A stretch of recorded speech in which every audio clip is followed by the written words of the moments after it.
It's Heidi from Heidi-Writes.com, and I'm here with another blog post from Beggin' Bits blog. This one is titled Coming Clean, and it's dated December 3rd, 2025. I've had people ask about the amount of money I make from this blog. As is my style, I'm going to be completely authentic with you and give you a dose of the honest truth. When I began writing it almost 9 months ago, I had visions of what my blog was going to accomplish. I could see it hitting home for many people who are struggling with our picture-perfect world social media has created. I could see it being shared with tons and tons of people because they thought others would like to have some honest advice on how to live more authentically. I could also see that because it was going to be so refreshing and so popular, I was going to get multiple writing clients. The cold, hard truth is that I have yet to earn a single dime from my blog. Since starting it, I have worked with a couple of new writing clients, but I don't think it's because of the blog. I think they asked me to do writing projects for them because they know me personally. I would love to be able to say this blog has become my main source of income, but it hasn't.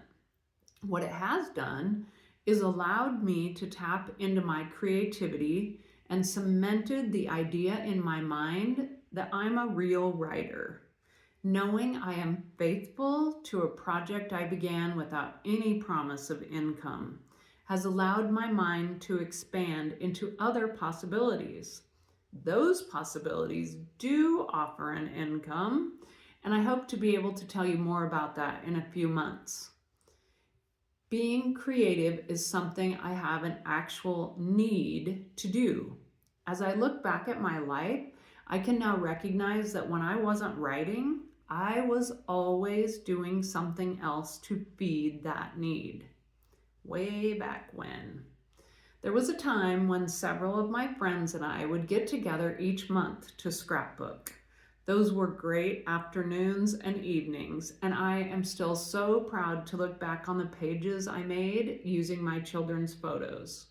We may or may not have consumed an adult beverage or 3, but we were productive and still have those books to look back on. I also fondly remember a time when I worked in a flower shop. Creating floral designs is challenging. My coworkers and I attended a flower show, and I came home feeling like a flower artist. I still can't help messing with arrangements I receive. Remembering those days, I attended a workshop a couple years ago where I learned to make a holiday porch pot. I've done other things to feed my creativity too. There was a Christmas long ago when I made wood craft gifts.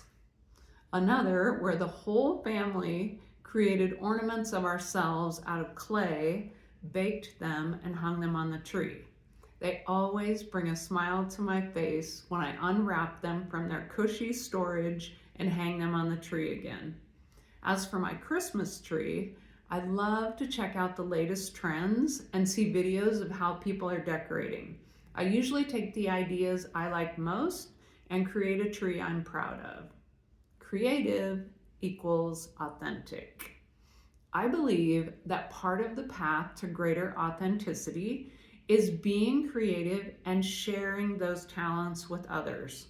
Recently, there was a sentence in a book I'm reading called Name Not Taken, a novel, where a character confessed to creating sketches and paintings nobody asked for. I don't think that's true.